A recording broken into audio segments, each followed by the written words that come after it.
We do want to bring in News Nation's national security contributor, former CIA officer and FBI special agent Tracy Walder for more insight here. Tracy, thanks so much for joining us.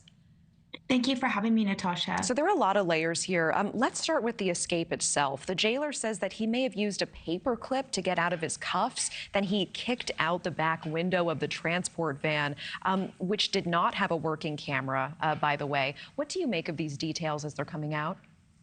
The details, quite frankly, and you know I'm very much on the side of law enforcement. I always have been, but really, quite frankly, this is neglectful, and this is very problematic. It's my understanding that this particular jail sort of farmed out their transit to private security companies, which actually is more common than you would think in our prison system because we are so short-staffed in terms of our prisons. We are farming this out to private companies.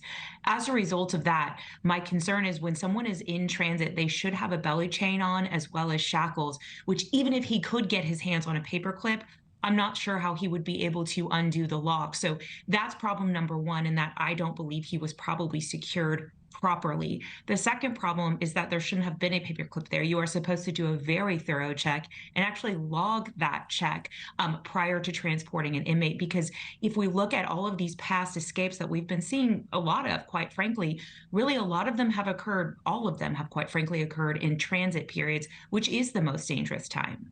How difficult is it to track down a fugitive after 3 weeks, especially given his history? I know you mentioned to our team that he is hidden in elevator shafts before. Yeah, it's my understanding that at these lavish parties that I know you were discussing before that he had, because he had posted them on social media, law enforcement got wind of them. And a lot of times law enforcement would come and try to break up these parties and obviously arrest the individual who has this copious amount of cocaine and underage women at these parties. And he got really, really good at hiding from law enforcement. And, he would go into elevator shafts, he would kind of scurry down buildings, things of that nature. And he got really, really good at that.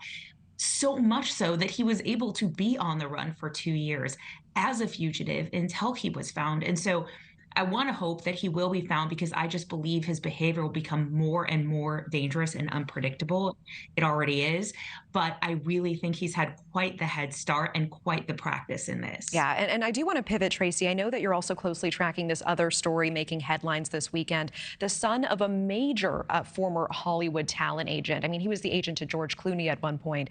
This son, Samuel Haskell IV, he was arrested after body parts believed to be his wife's were found in a dumpster. Tracy, I know that you're actually from this area. Are you surprised that neighbors did not hear anything or see anything?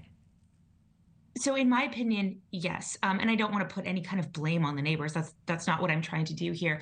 I'm just surprised. I'm assuming a crime of that nature. It's my understanding, as details have come out, that there was blood found at the home.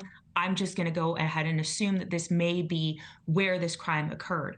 If that is the case, the homes here, they're very small. They're very close together. This is where I was born. I find it very hard to believe that no one heard or saw something prior to the removal of these trash bags with the body parts in them. So that part does surprise me quite a bit, but it's also my understanding that he's been arrested on domestic violence charges in the past. Yeah, and Tracy, what are you tracking in terms of how this eventually came to light and how this investigation shaped up? Because we're seeing these reports that day laborers were hired. They were told that they were supposed to move bags of rocks, but they're the ones who initially discovered body parts. Also later, an unhoused man, a homeless man, found these items in a dumpster. What are you tracking in terms of how this came to light?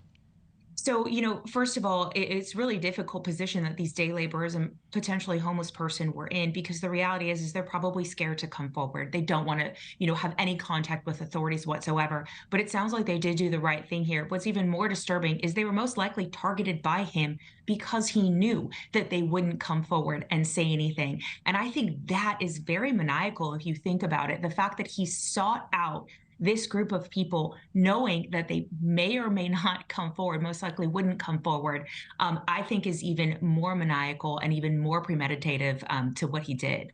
All right, Tracy Walder, always appreciate your expertise and time. Thank you. Thank you.